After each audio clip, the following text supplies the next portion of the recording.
ସମସ୍ତଙ୍କୁ ମୋର ପ୍ରେଜ୍ ଦ ଲର୍ଡ। ଆସନ୍ତେ ଶିଖିବା ବାଇବେଲରୁ କିଛି ପ୍ରଶ୍ନ ଓ ଉତ୍ତର।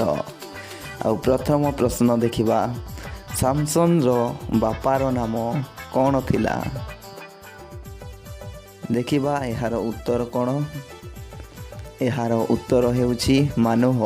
ବିଚାରକର୍ତ୍ତା 13:1-24। ବିନେରୀ ଘୋଷର ଅର୍ଥ କ'ଣ? ବିନେରୀ ଘୋଷର ଅର୍ଥ କ'ଣ? ଜାଣିବା ଏହାର ଉତ୍ତର। ଏହାର ଉତ୍ତର ହେଉଛି ମେଘନାଦର ପୁତ୍ର। ମାର୍କ 3:17। ଏକ ଅଞ୍ଜଳି ପୂର୍ଣ୍ଣ ଜଳନ୍ତା ଅଙ୍ଗାର କିଏ ନେଲେ? ଏକ ଅଞ୍ଜଳି ପୂର୍ଣ୍ଣ ଜଳନ୍ତ ଅଙ୍ଗାର କିଏ ନେଲେ?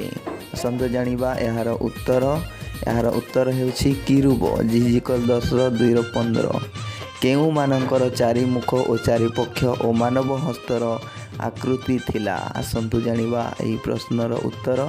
ଏହାର ଉତ୍ତର ହେଉଛି କିରୁବମାନଙ୍କର ଥିଲା। ଜିଜିକଲ 10:21। ବାଇବେଲର କେଉଁଠାରେ ଭାରତର ନାମ ଲେଖା ଅଛି? ବାଇବେଲରେ କେଉଁଠାରେ ଭାରତର ନାମ ଲେଖା ଅଛି? ଏହାର ଉତ୍ତର ହେଉଛି ଏଷ୍ଟର 1:1ରେ ଲେଖା ଅଛି। ଆସନ୍ତୁ ଦେଖିବା ଆଉ ଗୋଟିଏ ପ୍ରଶ୍ନ, କେଉଁମାନେ ନୂଆ ନୂଆ ବଳ ପାଇବେ? ଯଦି ଆପଣମାନେ ଜାଣିଛନ୍ତି ତାହେଲେ କମେଣ୍ଟ ବକ୍ସରେ ଏହାର ଉତ୍ତର ନିଶ୍ଚିନ୍ତ ଦିଅନ୍ତୁ। ଯେଉଁମାନେ ସଦାପ୍ରଭୁଙ୍କର ଅପେକ୍ଷା କରନ୍ତି। ଯିଶାୟ 41:8। ସଲୋମନ ସଦାପ୍ରଭୁଙ୍କ ଗୃହର ନିର୍ମାଣ କାର୍ଯ୍ୟ କେଉଁ ମାସରେ ଆରମ୍ଭ କରିଥିଲେ? ଯଦି ଆପଣମାନେ ଜାଣିଛନ୍ତି ଏହାର ଉତ୍ତର ତାହେଲେ କମେଣ୍ଟ ବକ୍ସରେ ଏହାର ଉତ୍ତର ଦିଅନ୍ତୁ। ସଲୋମନ ସିବ୍ ନାମକ ଦ୍ୱିତୀୟ ମାସରେ ତାହାର କାର୍ଯ୍ୟ ନିର୍ମାଣ କରିଥିଲେ। ସଲୋମନଙ୍କୁ ଆପଣା ଗୃହ ନିର୍ମାଣ କରିବା ପାଇଁ କେତେ ବର୍ଷ ଲାଗିଲା? ସଲୋମନଙ୍କୁ ଆପଣା ଗୃହ ନିର୍ମାଣ କରିବା ପାଇଁ କେତେ ବର୍ଷ ଲାଗିଲା?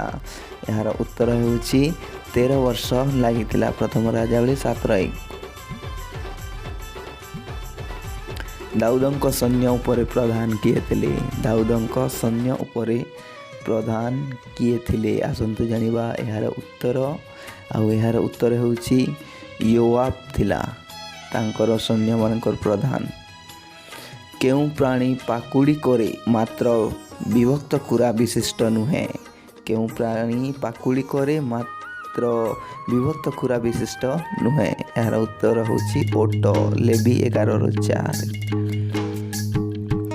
ଇସ୍ରାଏଲୀମାନେ କେତେ ଥର ସଦାପ୍ରଭୁଙ୍କୁ ପରୀକ୍ଷା କରିଥିଲେ? ଯଦି ଆପଣମାନେ ଏହି ପ୍ରଶ୍ନର ଉତ୍ତର ଜାଣିଛନ୍ତି ତାହେଲେ କମେଣ୍ଟ ବକ୍ସରେ ଉତ୍ତର ଦିଅନ୍ତୁ। ଏହାର ଉତ୍ତର ହେଉଛି 10 ଥର ତାଙ୍କୁ ପରୀକ୍ଷା କରିଥିଲେ। ଗଣନା 14:22।